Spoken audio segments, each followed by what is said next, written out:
Welcome to the Wisdom of 21 Winning Women and Their Lessons. My name is Reverend Joy Dore, and I'll be your host today. The purpose of this summit is to empower, to inspire, educate women by showcasing the diverse experiences and wisdom of 21 accomplished women who have achieved success in their respective fields. The summit aims to create a platform for collaboration, learning, and networking, fostering a supportive community for women striving for excellence. Lastly, help women embrace their winning moments, regardless of how small or big, towards a successful and fulfilling life. And this time we are looking to empower, excel, embrace, and elevate.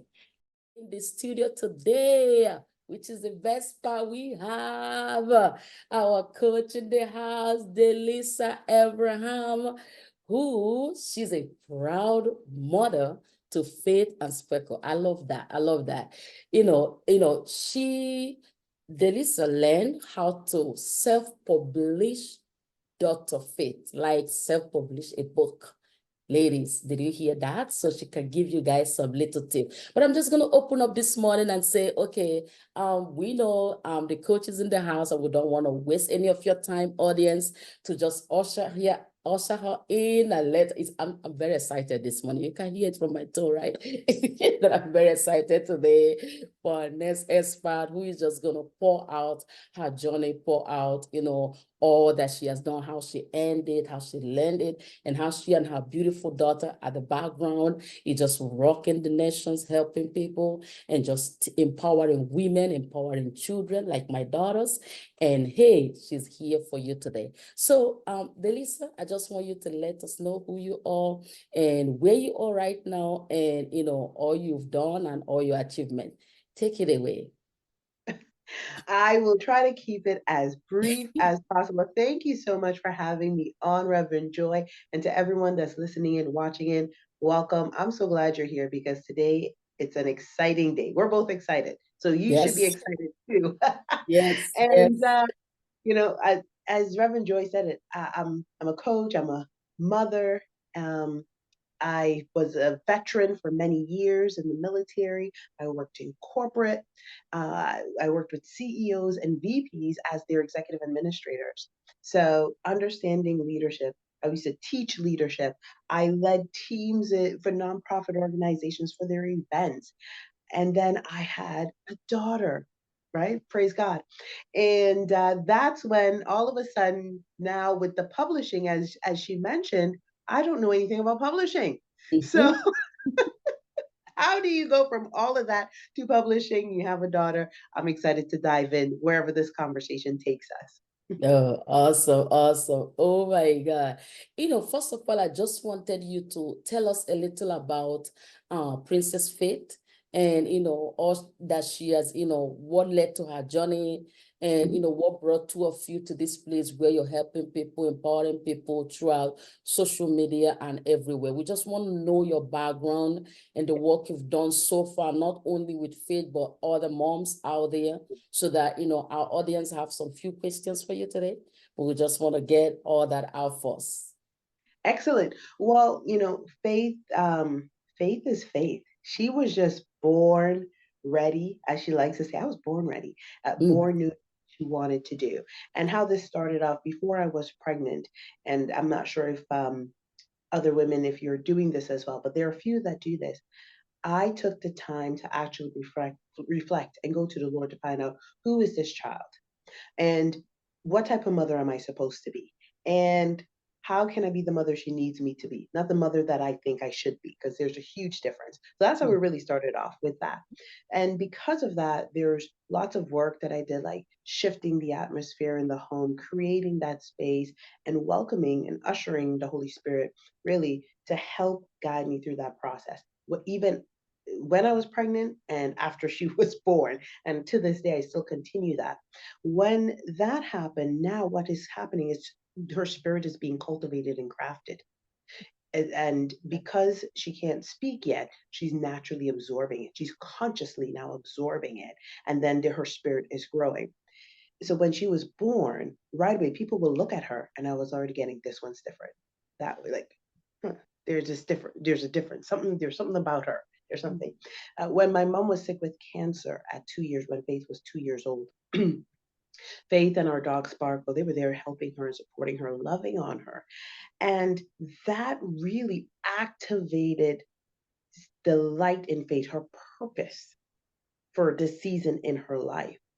And we ended up moving into my mom's house, and really just because she wanted to know, how are you doing? Are you eating your vegetables? Are you doing all of these things that you're supposed to be doing? Are you praying? She learned how to pray, and she would ask, why would Jesus save you?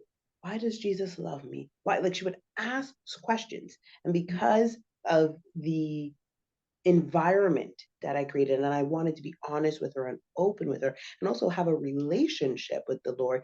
Didn't matter how young she was, in her own way. I was being honest, and I answered those questions. So after my mom recovered, Faith saw herself as a superhero doctor. This is now she's 3 years old. She's like, I'm a superhero doctor. Middle of the night, I want to sleep, but she's whispering this, and then she goes on, and I was like, we'll talk about, you're not listening to me, right? She's like yelling, you're not listening to me. So now I have to wake up. Okay, I'm listening. What is it? And she wanted it to share this message. So we sat down, my mom's kitchen table, go back to my mom's house again, on the kitchen table, and she's sharing what a superhero doctor does, like, what does it mean to her. So all the things in her books are things that she did in real life. Yes. Yeah, this was like her experience, because this is how she saw herself. And then she wanted it to be a real book. Now, I was like, sure, it could all be a real book. And I know the first question many people will be thinking, well, you can't tell your child no. It's not that I didn't want to tell her no. There's Exactly. nothing wrong with saying no, right? But what I wanted her to do, because of the environment that I was already like cultivating and creating, and all of the things that was happening, uh, similar to, like in the church, when we go in and we have that altar call, and like the Holy Spirit is just like whoosh, and it doesn't matter who you is, like if you are in that midst, like there's a shift that happens, and you walk away, and your whole, like, something shifts, and you start to go to work. So it's not that you're not saying that you can't do this. All of a sudden there's this belief, let me see what happens. And so, as I was saying, we were engrossed in prayer and worship, and just uniting as a family, and just having the presence of the Lord around us, especially more specifically in the home, because I wanted to prepare her.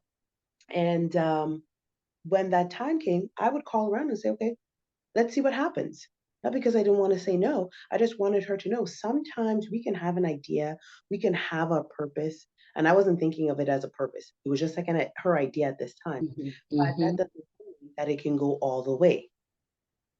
And I wanted that lesson to be learned in real time, but for her, at that age. And so when I went through and I found out from other publishing houses, this is a great story. This is a series. You can go with this. Like, this is going to help so many people.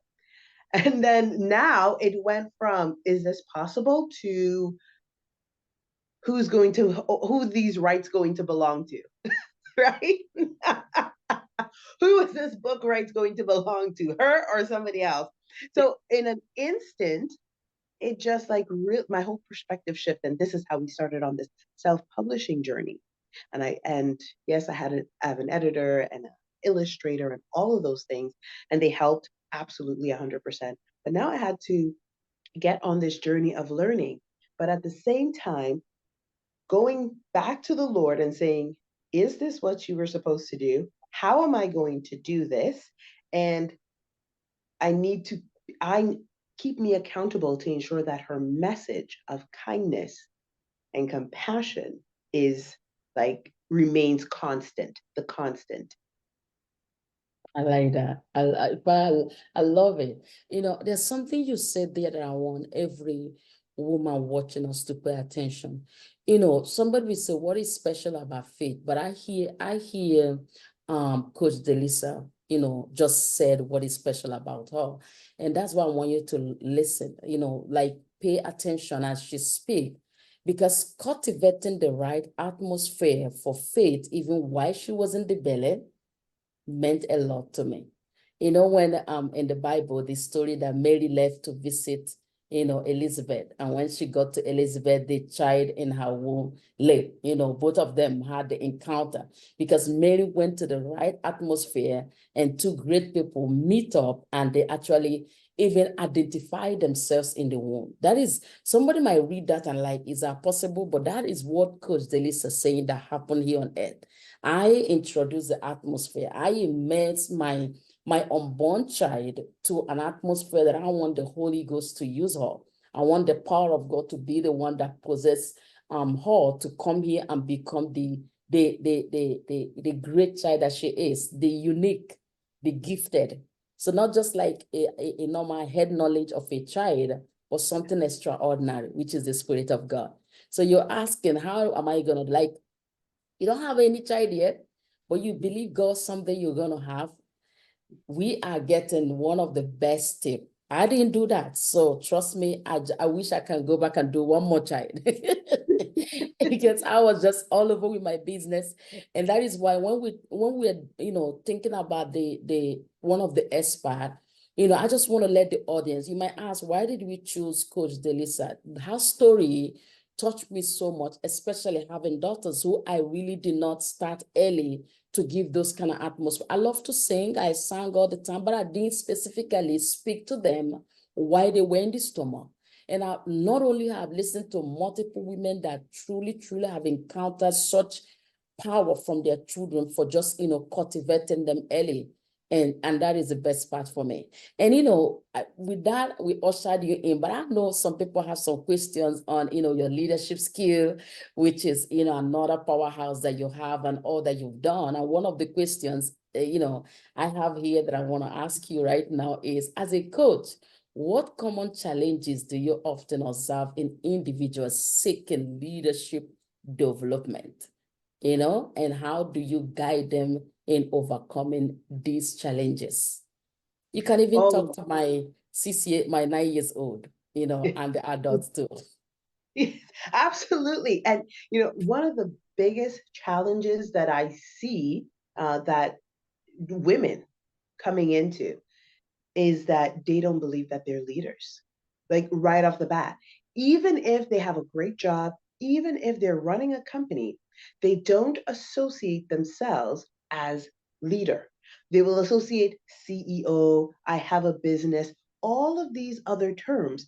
But leadership is so masculine in our world, and it's so heavily male dominated, and that authoritarian style of leadership, not the servant leadership that Jesus talked about, but that other authoritarian style of leadership that they don't want to associate the word leadership because they're more so thinking it's going to be authoritarian style.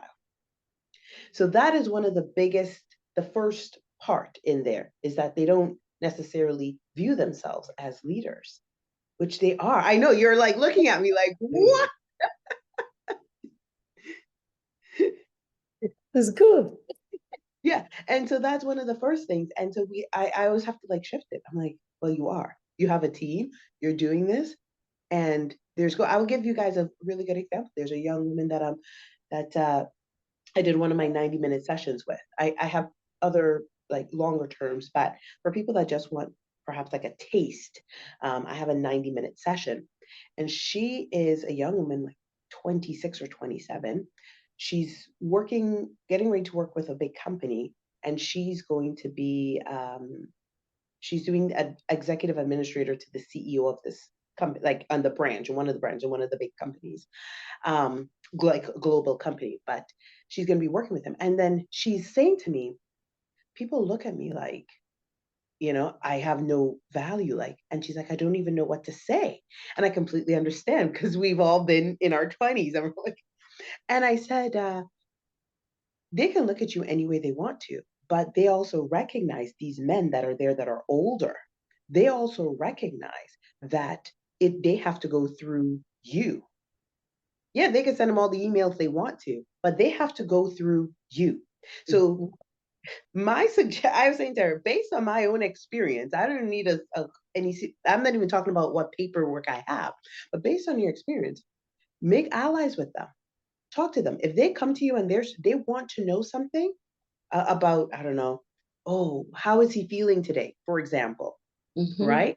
Some people might dismiss this as nothing, but they need that information from you because they might want to pass a project up the line, the pipeline. They might Mm-hmm. want to know, they might want to be the head of a department. They might want whatever it is that they want to do. And you are that go between Mm-hmm. him, which is in that leadership position, and them. So, in essence, you are also a leader because you have to you're kind of guiding them in a way, kind of behind the scenes. But so, and I said, don't be afraid of them. You are powerful. Stand in your power, own your power. Of course, how you dress, like dress appropriately, but then be very clear in this is not the right time. Because I said, now you're starting to make allies and you want to have allies in your workspace. They don't have to be your best friend. You don't have to go out and have dinner with them or anything like that. Not yet, but start making allies because that's what leaders do. They make allies. And then as you make allies, they trust you. You trust them. And the relationship in the workspace will become better, more harmonious. And your boss, you have strengthened his ranking. You have supported his company because now somebody is giving more than 100% than what they already did. And in that, and we went through different things like the structure, systems, and strategy. But really, when she got that big picture about her being a leader in the workspace and how she is like this liaison between two branches, two areas, and like then all of a sudden now she's like her chest puffed up a bit, like, oh, okay, I got this makes sense. And I just had a follow up call with her last week, and she's like, "Yeah, it was a huge difference. Like, huge difference. I feel she had a bit more confidence. She started actually implementing the things that I suggested to her, and of course, a lot of things that I could suggest anything. It's literally all in real time."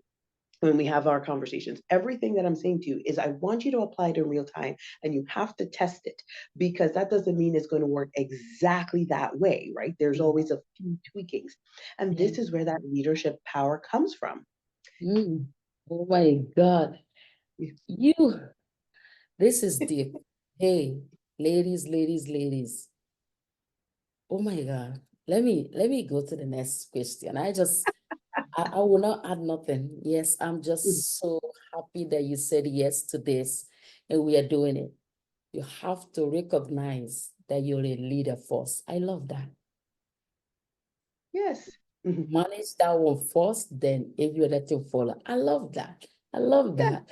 that. Anyway, I have another question that, people, the parents out there, like, going through your work and having the time with you the other day and, going through other things that I saw, I realized some parents who are watching us, because this is like, to me, this is exclusive. Like, this Yeah. is a mom who have worked with parents, who have worked with young people, who have worked with teenagers, who have worked with people who just came out of school and just creating leaders in every level. Let me tell you something, lady, you're gifted. I love it. So the second question I have for you is collaborating with parents and Yes. educators to foster confidence in a unique approach, right? What inspired you to focus on this collaborative model, right? And how do you see it positively impacting both adults and Mhm. children in the learning environment? Oh my goodness. I love this question because this is like what I do. This is what I initially started off to do. And I'm such a huge believer, like with parenting, we need parental leadership. This Mm. is something that people don't talk about. I know it's like might sound new, but parental leadership is important. People are not leading their children. We are raising lions, not lambs. There is a huge difference. We all love lambs. There's nothing wrong with being a lamb, but the lion also knows when to stand. And so as when we're leading our children, it is necessary. And part of that is the confidence. So I started off doing that specifically and wanting to really work with parents in that area because I'm a parent myself and I had to lead my daughter. I had to lead our home. I had to do those things. I had to learn uh, better communication skills and to be able to listen to her.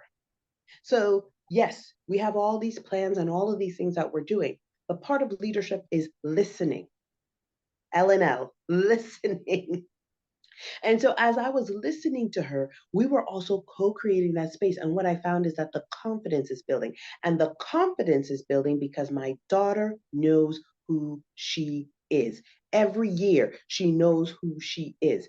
There is a difference. Every season, she knows who she is and where she wants to be. And the reason that can happen is because I'm paying attention to the time. Now, there are many that will say, I don't have the time. I am busy. I am working. I am doing this. I understand. We are all there. It is not going to take you, 24 hours every day to do all of those things. You have time with your children. Put the phone down and speak to them. Let's start there. That's a good start. The other part is in your time of prayer, you're doing most of the work there. When you get up in the morning and you're praying and you're setting your intention for the day and you're doing all of that stuff, you are not only setting the day for yourself, but for your child. If you have a business, for your team. And if you are not enlisting the powers of heaven every day, your day is just going to blow with the wind. It's a fact. I'm not making this stuff up. Anybody will tell you this. They might use different words. The second thing is in the night.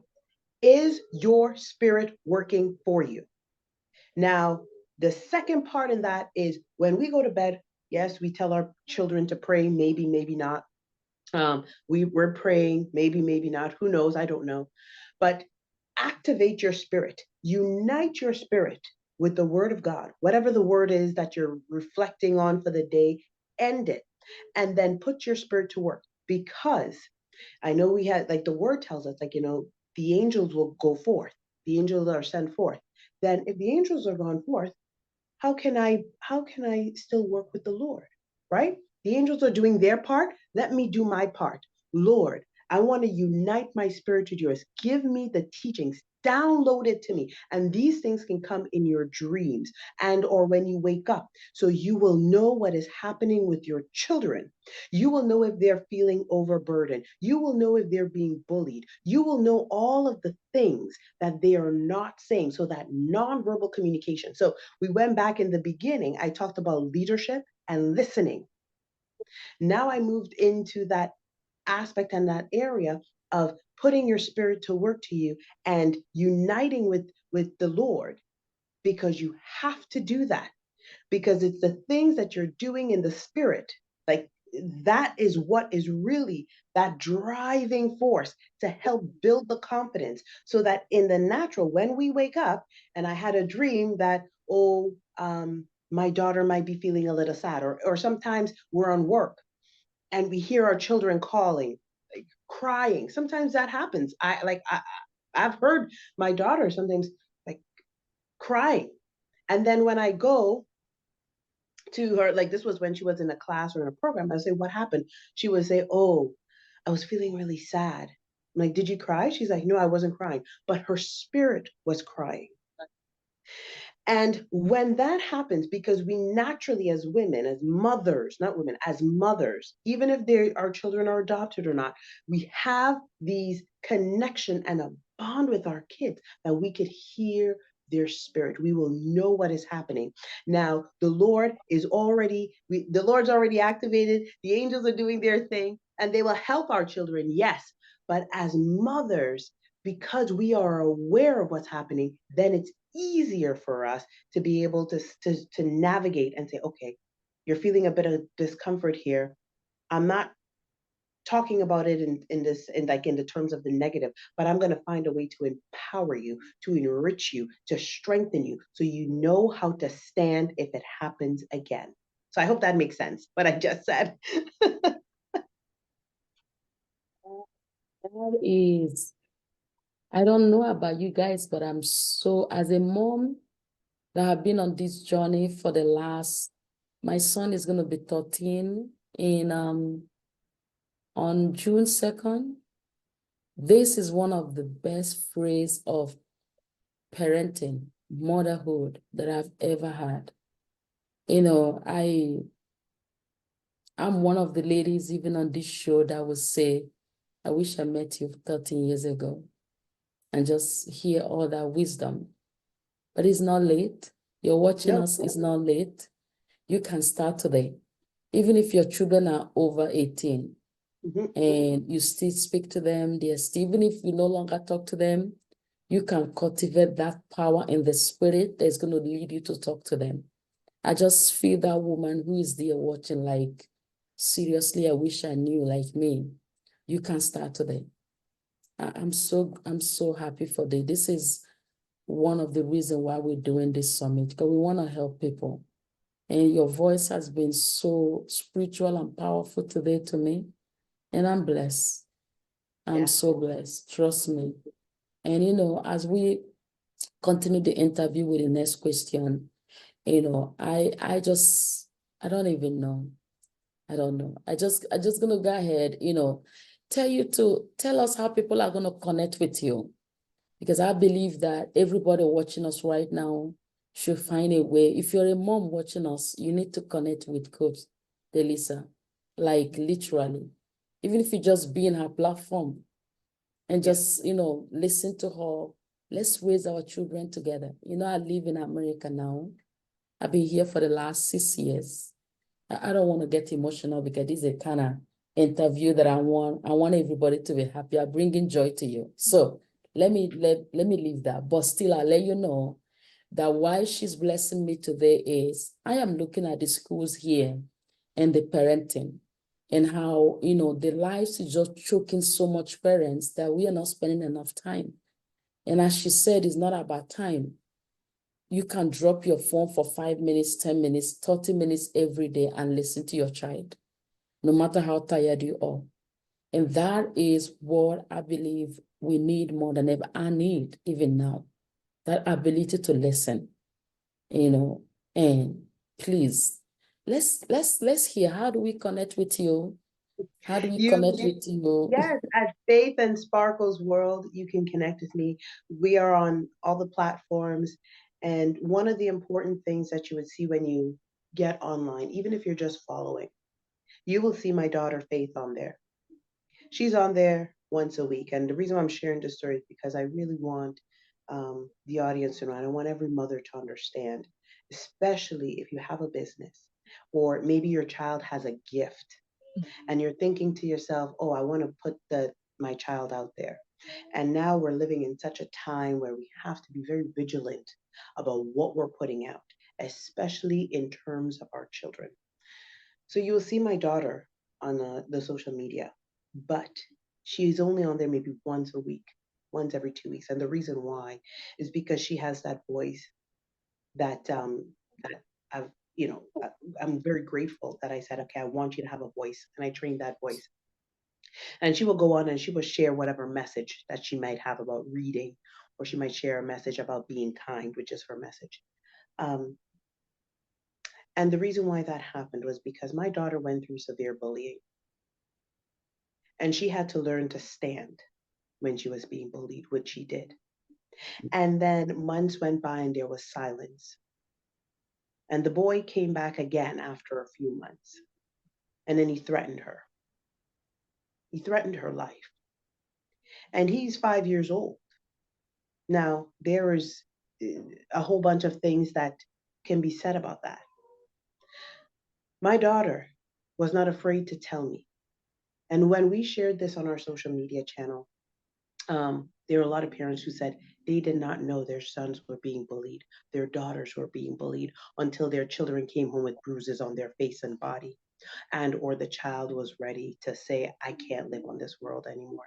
And I'm not saying this to scare any of you. I'm just saying the importance of having that level of communication and the importance and the value of giving our children that strength. And the spiritual strength is so important because now they can know how to stand, and they can use their words appropriately when they're standing. And so after that happened, and she told me, and I dealt with it, and she said to me, Mom, I don't want to be in school anymore. So now she's homeschooled. But the point was, she had to go through a process of forgiveness, Mm, because the first thing she did was blame herself. And she said, I didn't know what to say. I just stood there. Was that wrong? mhm, And I was like, no, you did the best thing that you could do in that moment. Did you move? She said, no. She's like, I just sat there and I was eating my lunch and I was feeling so afraid. But she believed in the Lord. Her strength and her spirit was so strong that she could stand. And as she said, I want my message to continue. This is last year, Mom, I want my message to continue, but I don't want to be out there as much anymore. And so my role as a coach, even though we were doing it before, came out more prominent in our community and with the business. And she still continues on. So she went through forgiving the mm, student because she had to recognize this was coming from a place of fear. mm, She had to learn to forgive herself for mm, not standing up for herself, thinking she didn't stand up for herself. But she did stand up for herself because she told me the minute she saw me. Then she had to learn how to forgive the friends that she thought were her friends, but they stood by and they allowed him to say these things because they too were afraid. And this is where that leadership piece comes in, not only as a parent, but also now we have a business. This is our livelihood. And how do I do this? How do I lead and then lead in the home as a parent, then lead the business together? Now I have to step up a bit more and allow her to heal. And so you do see her on there. And yes, we do talk about the books, and yes, the books won awards, best children's book. The books are in hospitals all across North America because it's helping children that are going through pediatric brain cancer and or life-threatening surgeries in like with Boston Children's Resource Room, the Ronald McDonald's House, a couple of those spaces that in their resource in their resource homes, that's where the books are. She's done all of those things. And then she just needed to heal and back up, but she still has that purpose in her heart where she's sharing that message. So when you come on Faith and Sparkles World, yes, you will see my face. Yes, you will get quotes. Yes, we will invite you to our webinar, but you will also see Faith. You will also see her book. You will also see the reviews of children whose parents, the children of the parents who send in reviews that are saying, this book has given my daughter confidence, my son confidence. They see themselves as a superhero because they're using their heart. They believe their heart is their way. They believe their heart has their purpose in it. And the parents are just naturally following along to support their children. So come mm, on Faith and Sparkles World. You could always connect with me. I'm sure you have all the you'll get the information in the link. You can connect. I also have a free 20-30 minute session. You're a parent and you just need that 30 minutes to say, you know what, I'm looking for coaching. I'm looking for support, but I just need that information that can help me right now. mhm. I'm here for you because sometimes we just need that right now to Yes, implement it before we yes. could make a commitment to a 90 minute or a 3 months or a 6 months or whatever it is. And I Mhm. offer that for free. And that is gonna be your free gift for our audience, right? The one-on-one Yes, with them, or you have another free yes. gift So I also. have the 30 minutes free, and I also will have an ebook, transformational leadership ebook that you guys will be able to get. Yes. Awesome, awesome. So hey guys, have you? Are you with me? My 11 years said, are you picking up what I'm dropping or whatever she said? Yeah, that's That right. are you picking up what I'm putting down? She said. Exactly right. Yes, I have to learn every day. And I'm so glad that these moms are coming on. I call them accomplished winning women. If you realize the phrase, these are women that have been through this whole journey. Let me tell you something. Having back-to-back C-section 3 times with my 3 children wasn't an easy journey. And even the ladies who go through the right delivery, which is what we know as, the safe delivery, it's still not easy. Any which way you did it, it wasn't easy. But these are women who just did not go through a 9 months, like that, like I did, just pray by prayer, pray for myself all the way and forget yes, I ministered, I spoke to them, but not pay Yeah. attention to exactly how they were forming. So you're watching us, you haven't gone through that road. Hey, woman, I'm telling you, I want one more child so that I can take that child through that road. So anyway, what am I saying? It's been a pleasure, Coach Delisa, to have you here today. You have really made my day, and you gave a lot that even myself right now, where I am, I need. And I know all our audience are very grateful, and we want to say thank you for saying yes to our Summit 2024, and also letting you know that the March 6, 7, and 8, we can't wait to see you because I know so many of our audience will have questions that they want to ask you. That would be another best way. Like, okay, I don't have time to set up the appointment. Where can I meet her? March 6, 7, and 8. Look out for that email that will have her time. She's going to be with me in this studio like almost hour. So you can't afford not to be on. So make sure that you're there so they can just get that question that's bothering you. Child raising is not easy. And she's the only one, I believe, in this summit bringing that part of that message. Come on, imagine that. Out of 21 accomplished winning women. So you can't afford to miss my lady, all the parents out there. And also don't forget to tune in for the next interview because you just know these ladies are just fire. Oh my God. They're just ready to take you where you are now to where you want to be. Some of us are just, we've dreamed so long. It's just time to take a massive action. Listen to these ladies, get to their inner circle if you have to, their Facebook if you have. However, just connect with them, connect with this community so we can collaborate with you and bring out the best out of you. So with all that, we just want to tell our audience, thank you and bye-bye. Thank you. Bye.